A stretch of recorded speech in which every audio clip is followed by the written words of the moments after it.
Ladies and gentlemen, Good evening. are you ready? Okay, here we go.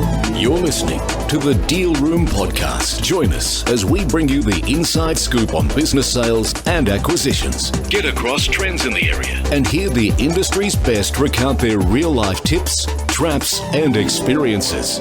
Now, here's your host, Joanna Oakey. Hi, it's Joanna Oakey here, and welcome back to the Deal Room Podcast, a podcast proudly brought to you by our commercial legal practice, Aspect Legal. Now, today we have part 3 of our Prepping for Sale series, all about prepping for sale, obviously.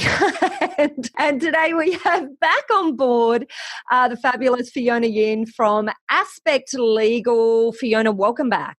Thank you. Thanks for having me back. Excellent. Now, today, Fiona, we are talking about protecting assets. Of course, we've already talked about protecting people and protecting value. And if you, the listener, haven't heard those, you might want to, after this episode, whip back to those episodes, pull out your favorite podcast player, and you'll find those episodes back in the Deal Room Podcast. But today, Fiona, we are talking all about protecting assets. I guess that's a bit obvious. Why are we talking about it? Why am I talking about it? Well, some of it's not obvious too, which is one of the things. But the reason I'm talking about it is the focus on this is about getting the best return. I'm a really firm believer that a good deal is a fair deal that delivers for both sides. So, every purchaser wants to buy a good, well-functioning business that they can operate, grow, and enjoy. Each seller, they want fair value. So if we actually protect those assets, we may be able to deliver it, and then everybody's in a win-win. Yeah. And I started off, I was a little bit facetious when I said, of course, it's obvious to protect the assets, because I think the thing is that, it sounds pretty obvious on from the outset, but it amazes me how often the elements of the asset protection perhaps are missed, from the perspective, from the buyer's perspective, what is the key value in the business and how is that locked in? Because I think the buyers come at business purchase from the perspective, really, it's all about risk mitigation. How do they protect the value of this business that they're going to pay for so that it continues to deliver the value once it's in their hands, which seems obvious, but it's just, I think in many instances, sellers don't think about it in that exact way. Yeah, and what you'd be amazed at is how often I see assets actually devalued during the sale process itself. And that's the thing. So you see these examples that come up, and I feel for those clients who entered into this idea with a business at a particular point in time, and they're exiting it not at its peak, not at the peak that they could get it to. Okay, so as a seller, you want to hand over your business in the best condition it can be, and there's a few things to be aware of when you're working through that whole process that will retain that value, so you can get fair value for it. And that's the trick, right? I'm not expecting anyone to overpay anybody or give extra money. This is about delivering the business in the best condition it can be in, so you get the best return. And this, I guess, if we're also talking about this from the buyer's side perspective, I think buyers want to see the assets in the business protected, and indeed, if they get the sense that this has not been a critical thing in the mind of the sellers, it just introduces a whole layer of concern. And I think, there's very few deals that don't hit some sort of road bump along the way, but the size of the road bump, and the impact of that road bump, really reflects on the preparation and, the preparation of the business going into sale and the consideration that has been given to the protection of this key value, key assets in the business. One of the points that I've got later on is why are we going through this process? Well, it's so you know what you're protecting in terms of these assets, but it's also what are you promoting if you're the seller? Because as a buyer, what are you buying? You want to know what are those things that you are buying? What are those key assets? Now, often buyers forget some of them. Business is business. It's busy. It moves along. It changes. And then you're trying to maintain your day-to-day business and do a sale process with an outcome. You know, it's complex. It's challenging. It's an emotional time. It's a busy time. It's a crazy time. So if you know this stuff in advance and you're in a good position to deal with it, then you're in a good position to help guide the purchaser to what they're getting, why they're paying, what they're paying for, what they're going to get, why it's worthwhile doing the deal. So that puts each party in a position of knowledge and control. Yeah, absolutely. And maybe it might be helpful if we go through a little bit of an outline of what some of these assets are and what examples are of where we've seen assets not properly protected and versus instances where we've seen it done well. So are there any examples that come to mind immediately for you, Fiona? Look, I have a few. Oh, it's actually a shopping list of them, right? But I'll keep them to a few. Look, as you know, I'm a bit of a fan of a plan and an approach. So generally, the approach I take is identify what the assets are, what are the risks to that asset, and how are you going to protect it. They're the three things that I step through pretty much for any asset or any situation when we look at protecting asset value. And look, it's really easy to identify machinery and pieces of kit. That's pretty simple, inventory, stock. That's simple. But some of those assets are really hard to identify, and people sometimes forget them. And look, there are intangibles, and some of us we've all heard of intellectual property. That gets thrown out there a lot. But what are those things like your service standards and your reputation? They're tied to your staff and your employees. So that's an asset that you need to really think about. So I had an unfortunate example where one of our founders tried to do the best thing they could by the business. So they told their employees quite early on that they were going through this process. So by the time the business was actually ready for sale, they'd all left and moved on. And they were one of the key assets. And so there's this real balancing act. And it's not about hiding and misleading people. It's about protecting and instilling what you want. Now, to me, if you have a great service standard and reputation which is delivered through your employees, why wouldn't that continue under the new owner? Why would the sale process disrupt it? But it's also about that communication piece. When you start putting uncertainty in, strange things happen. So that's really a good example where one of those assets was really devalued just by, a little bit misguidedly going too early. And it's interesting.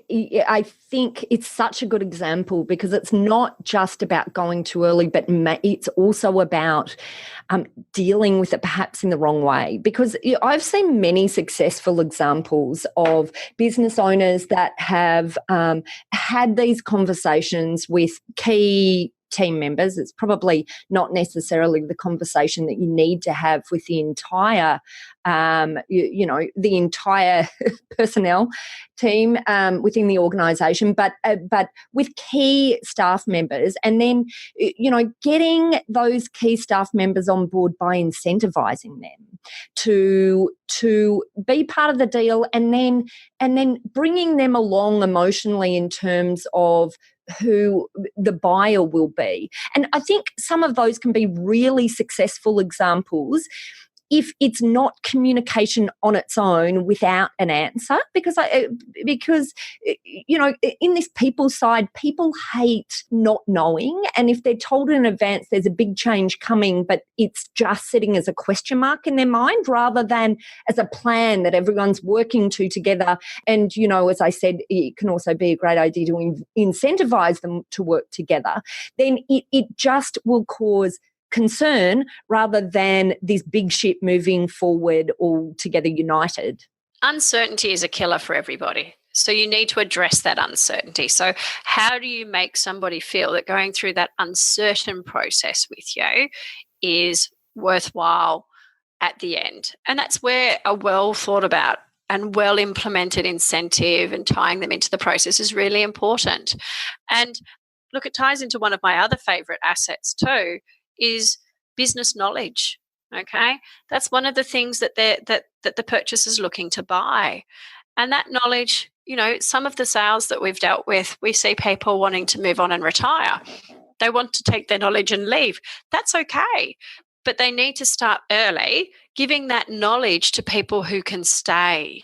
Okay. And that's part of that prepping process to find that asset, instill it, make sure that asset is there in the business. Yeah, I absolutely agree. And it's also about finding, I'm a bit of a lover of the systems and processes within a business, but not to labour this point. But I think it's about that installation of knowledge in people, so that transference via staff and team, but also transference via, capturing it within your systems and your processes, getting it down, which I know many people look at this as a painful process, but my belief is that it really can, it can improve the sale price, but it can also do that key thing, which is allow you as the founders, the owners, the sellers to escape quicker from the business than if it's not captured. Yeah, no, look, that is fundamentally one of the really important protection tools for some of those assets, right? It's not just money or agreements that make a difference. It's actually processes that change things. It's doing things and getting in early. So processing, getting some of that corporate knowledge into the processes, into manuals, into procedures, that gives you protection. And then the other, then you can promote it. Here's our way of doing things. We have. So Aspect Legal is a lovely example. We have an Aspect Legal way of doing things. If someone wants to come and look at us, they can see what they're going to purchase. And that's a great promotion tool as well. But it's what you're selling. It's taking that, identifying that asset and protecting it. And that's exactly another way to protect it, because it's not just people. These assets are wonderful things. You've just got to identify them and protect them. Yeah. Okay. All right. So we've talked about team people. We've talked about business knowledge, which I think you're absolutely right, Fiona, is such a good one, because that is an absolute classic example of something that many people just don't think about in prepping for sale or not prepping for sale, as the case may be. What else can we talk about here? Okay, this, because I'm a lawyer, is one of my favourites, but it's the key contracts. People have these relationships, and it's great when you're the founder, the director that's been there forever. You're moving on. How do you maintain that relationship and pass it on? How does a purchaser come in and know that that relationship's going to be there? Okay, and that's where it comes down to identifying your key contracts and what they say. You'd be amazed the number of businesses that they go, well, this is the key, a key customer. Oh, we have no contract with them. They're not tied to us in any way. The lawyers fall off the chair. Have to deal with it. And that's one of the things, right? So what are those other assets? So it's not machinery. It's a lovely piece of paper, but it's worth its weight in gold. You've got to make sure you've got those key contracts, You'd be amazed the number of times that, the contract expired last year, and because we were going to sell, we just thought we'd go month to month. Well, what is the purchaser buying? A month of a contract? And that's that thing, I think in podcast 1 in this series, we talked about really using your influence and your skill in those early stages before you've hit that sale process to get these things tidied up. If you're going to go to, let's say, a landlord and say, we want to enter into a new lease because we're selling the business next month, it's going to go down well. That's that is such a good point. I think number one, it's about having the contracts in place to begin with, because I think this is probably by far the biggest issue we see. There might be few contracts here and there for maybe for key clients, key suppliers, but across the board, we really want to see across the board contracts. Now, and then the value locked in wherever possible. Now, many people say in response to this subject, well, our clients aren't going to lock in for a period of time. But it's not just about locking in for a period of time, although obviously that would certainly be something that would really help drive value at sale. But if you don't think you can get that, then there's lots of other creative ways of going about, locking in value in a way that allows a buyer more certainty that asset in the client base or in the supplier base, whatever we're talking about here, or all of them, will survive post-sale. And this also can critically align with not just the amount that they are willing to pay for the business, but the way in which they will pay it. So i.e. the upfront versus deferred payments and earnouts and all of those sorts of things can be dealt with creatively at the beginning, just by a higher emphasis on this review of how do we lock in key value through our contracts. Yes. Look, one of the key things with those contracts, so you can be creative. So if you're talking to your supplier, okay, they're not going to commit to, let's say, 10 years of supplying product to you. But if at that point in time you're the only person in a territory that they supply, there's no skin off their nose to say, hey, we need to update the contract because it's, doesn't match what we're doing at the moment. You only supply to us. Can we make it an exclusive supply agreement? All of a sudden, the value in that contract's gone through the roof. And you're not actually asking to change the world. What you might be asking is actually to match what's going on. Because there are some wonderful things that people have in their businesses that they forget. And if they're not written down, you can't really promote it. And that's part of what this is. If you have a key customer that spends X amount of dollars, maybe they'll agree to a minimum spend agreement. You don't know, but look at what it is that they're doing and say, oh, look, I just want to put some boundaries in here for whatever reason. Talk to the customer and say, oh, look, we're looking at maybe some refinancing. Can you always spend, $100,000 every month with us? Let's hope. Can we lock in a minimum supply of $80,000 a month into this agreement just to help us, just to formalise what you're already doing? And so we've got some certainty. All of a sudden, for a purchaser, you look at a minimum supply agreement that has a minimum requirement, you're seeing cash flow. You're seeing things that you're taking what the business is currently doing and putting it into a way that they can continue it when you're not there. Exactly. And this is where we see the really strong multiples come in, when we see, this type of setup in the background. And I guess I just wanted to throw in that in this pre-planning phase, I think it's also a really good point. We're talking about stepping back, having a look at all of our our contracts as a whole. And working out how we can use them to lock in the key value and the key assets in the business. But it's also a good time to look at some of those risk clauses and some of those clauses that might have relevance to any sort of difficulty in transition and integration. So, so it's time to look at your liability clauses. It's time to look at your changing control clauses, because this is when those sort of elements, and it might be worthwhile having a bit of a negotiation. There might be things that you're willing to give up in order to get a better outcome in these contracts under those sorts of headings, so that when you get into that DD phase, that the buyer sees less risk there.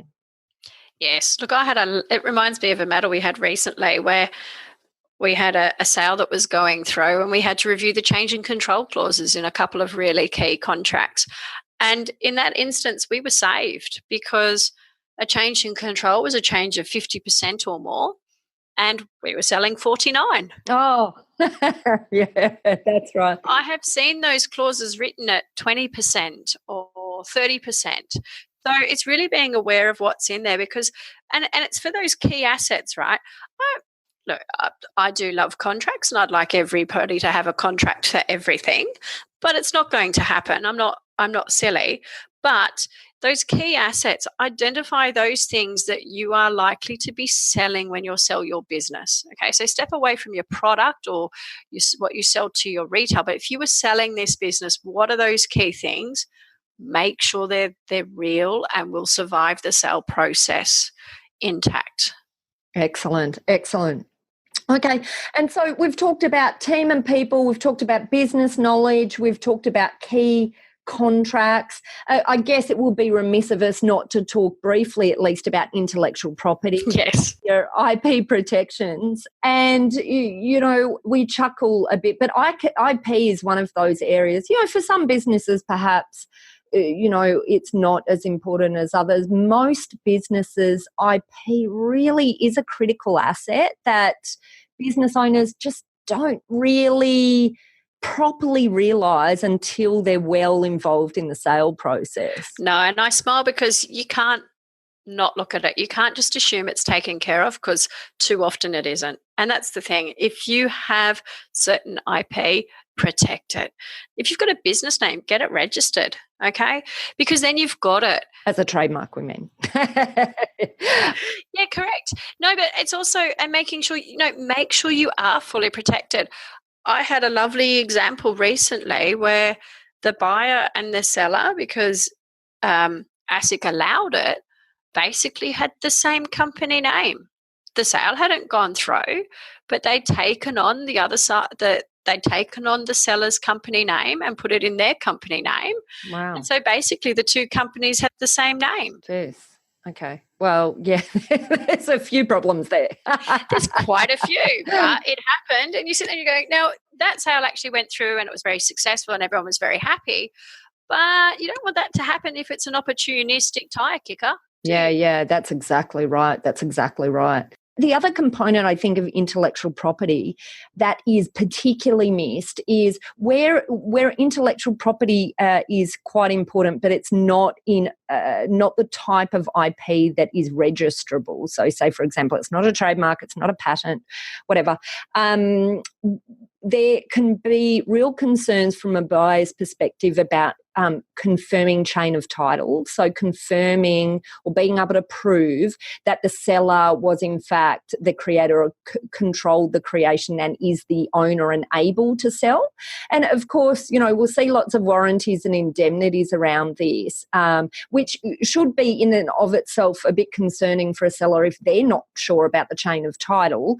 But in many instances, buyers will want more than warranties and indemnities. They'll want to know or see the chain of title. Now, and if you're not sure what that means, essentially what we're talking about here is showing that the creation was either by your employees or by external providers or contractors who have then assigned those intellectual property rights over to the organisation. So buyers will want to see those assignments quite often, or they'll want to, or you'll be tied up in fairly stringent warranties and indemnities that should be of concern to you if you don't know that these assignments are in place in the background. So I think that's something as well that really needs to be considered. Yeah, it's one of those things that people forget, right? In your employment contracts, it's really good practice to have something that deals with intellectual property that's developed by your employees that says, if I come up with something wonderful and new whilst I'm working, it's my employer's, and that I, through my employment contract, assign it, because someone will ask, who owns it? People laugh about the story about the guy who invented Freddo frogs. I haven't heard this story. If you're going to tell me the story. Missed out. So unlike the person who invented Mickey Mouse, he didn't get paid a lot at all because he did it at work. He was working in the Cadbury factory, and apparently he picked frogs because mice are a bit too scary. And he designed the Freddo frog. And it's been one of Cadbury's best-selling things for so many years. And it was designed by an Australian working for Cadbury during his employment. So he didn't get paid a cent extra. He just got paid his normal due to be the creator of Freddo Frogs. And it's quite amazing. But you go, okay, well, that sounds fair enough. He's working in a chocolate factory for a chocolatier, of course. But the other side of it is people think, oh, he was hard done by. Well, no, he was being paid and this, that, and the other. And so you want to be protected, okay? You want to show your ownership. You want to be able to show that chain of title to show that what you're selling is yours. Absolutely, absolutely. All right, so IP, is there anything else that you want to throw into this list, Fiona? Actually, you know what, I feel like we could talk for hours about this. Perhaps our listeners may not be as interested as we are. And I do have a colleague who's much better at it than me. I should say that. Look, IP is a wonderful thing. You make sure you protect it because it's so worthwhile for your business. If you need any help, give us a call. Well, so we've talked about people, business knowledge, key contracts for suppliers, clients, location, premises, and also intellectual property. I think, look, there's probably a lot more that we could say here in relation to protecting assets, but in the interest of brevity, I think that's probably some of the key areas that we've covered. So I think we've had a really good 3-part series here. Hopefully we've given a really good insight into just the sheer volume of things that should be thought about and the benefits, the absolute benefit of getting in early. I guess probably to round this all out, Fiona, let's talk a little bit about the integration perspective. So what do we do? What do we need to be thinking about in this prepping for sale with a mind that, once completion happens, we need to make this all work for the new owners? My big view when I was looking at this was to step back and say, what are you selling? How do you protect it? And what are you doing? So they're the key things. What are the risks? How am I going to protect it? How am I going to do? And so the big thing is each of these podcasts all relate very much to one end game. And that's a fair value, good deal that keeps everybody happy. That's smooth, easy, quick. Don't know if they're ever easy, but that gets it all done.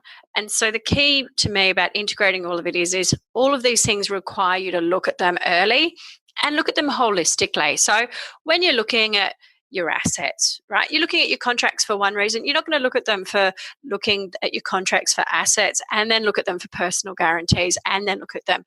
You want to look at it holistically and go, okay, what's this contract? What's the pros in it? What are the cons in it? What's the value to me? How do I protect that value? And what are the risks to me and how do I mitigate them? And it's that real holistic approach that you want to take through the whole process. We've divided it up into 3 bite-sized chunks because they're different considerations. But with the right advisors and with everybody on the ball, you can actually do it in a much more streamlined process. Yeah, and it doesn't have to be hard. I think, as we've said again and again and again, it's better and most effective when it's done early. I think when we're talking about early, we really do mean years in advance. But there are many things that can still be done 6 months out from a sale, and so it's not an all or nothing. It's not, well, if you haven't approached it a couple of years in advance and it's all too late. It's perhaps a sliding scale. I think the earlier the better, but there's still, even as you're going into a sale, there's still lots that you can do even 6 months out. So it's about, and it's just about, I think, if you sit down probably and listen to these 3 parts, you might get a little bit overwhelmed as a business. But it's not as hard as it sounds. It's about stepping through a process in logical form and then having the right people who can point out the right things to be doing, because there's lots of things that you can be doing, but it's all about effective and efficiency in the approach, and it's making sure that you're using your energies in the right way, and that you're tackling the biggest things first, and making the most difference, I think, with the energy that's being put in. So, but it's never too late, but earlier is better. Yeah, I guess from my perspective, it's year to year, a bit of housekeeping for the future. So let's not make it too big a chunk. but it's just that continuous improvement in the housekeeping. Just keep the housekeeping on track. And then as your sales becoming more of a reality, stepping it up as it's appropriate. So if you've got that back in your mind, you don't renegotiate every contract just before, when there's renegotiation of a contract, maybe think about it. So it's just slow and steady. And then, you know what? It's never too late to start, and that's the other side of it is, it's never too late until that document's signed. You can always change the structure to increase your value if you can get the agreement and negotiate it. So it's never too late to step back and go, well, what if we did this? Or what if I changed that over there? Would that make it more palatable? There's things you can do a week out. There's things you can do 6 weeks out. There's always something you can do to address those road bumps. It's just really about identifying, engaging when you need to engage. So you don't need to throw too much time and resources early, but be mindful of what you can do so you don't miss those opportunities. Yeah, absolutely. And sometimes coming in early, we can put in place some simple things, just like, it's something to record all of the contracts that are in place and expiry dates and, key terms and stuff. So there's little things that can be created along the way that are actually really easy to add to, but, just take a bit of forethought. You're right, Jo. And one of those things you were talking about earlier was those processes. Some of those things that you might do that we've talked about in a sale context are good in a business as usual context. They will actually help your business be more efficient in these early, without needing a sale process at the end. You will get return from them. That is so true. That is absolutely 100% true. And sure, our listeners are sick of us saying, but a business in a sale-ready state is a better business to run anyway. But and certainly becomes a joy for us as advisors because, I think it's where we can have the most impact. But look, it's been, hopefully you, our listeners, found this 3-part series useful. As I've said in the past, we will be having soon an episode focused specifically on the buy side and prep on the buy side. But I think each of these episodes have been relevant in any event on the buy side to help identify some of those things that could be an issue from the buy side as well when they're not in place and help you work out what a good business looks like. Fiona, I just want to thank you so much for coming on board for this 3-part series, and we'll be back, I guess is the message. Thanks, Jo. I'll do my best not to bore everyone. Okay, great.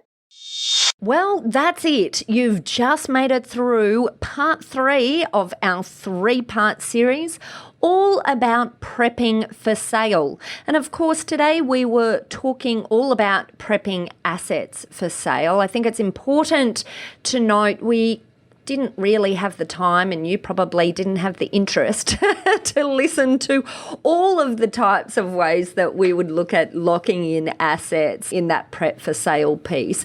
But we've covered off some of the key elements. Of course, what the key elements are can change from business to business. So it is one of those things that really needs to be tailored to the particular business that you or your clients are involved in. Now, if you haven't heard the other episodes in this series, then please pop back and look at the history of the Deal Room podcast, and there you'll find part 1 in prepping for sale, all about protecting people, and part 2 all about protecting value, i.e. the dollars in the owner's pockets at the end of the day, which is also relevant to buyers if you're after a win-win all round, which can, as we say many times, be useful for the buyer as well to understand. Now, if you'd like more information about this topic, just head over to our website at thedealroompodcast.com, where you'll be able to find details of how to contact our lawyers at Aspect Legal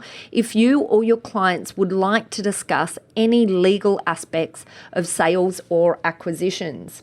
We provide a number of services for businesses that are looking to buy or sell, obviously in prepping for market for businesses that are looking to sell either now or into the future, and also for prepping buyers as they move into an acquisition. And finally, if you enjoyed what you heard today and you haven't already subscribed, then I recommend that you head over to to iTunes or Apple Podcasts or your favourite podcast player and hit the subscribe button. And why not leave us a review if you enjoyed it? We'd be ever so grateful. Well, that's it. Thanks again for listening in. You've been listening to Joanna Oakey and the Deal Room Podcast, a podcast proudly brought to you by our commercial legal practice, Aspect Legal. See you next time.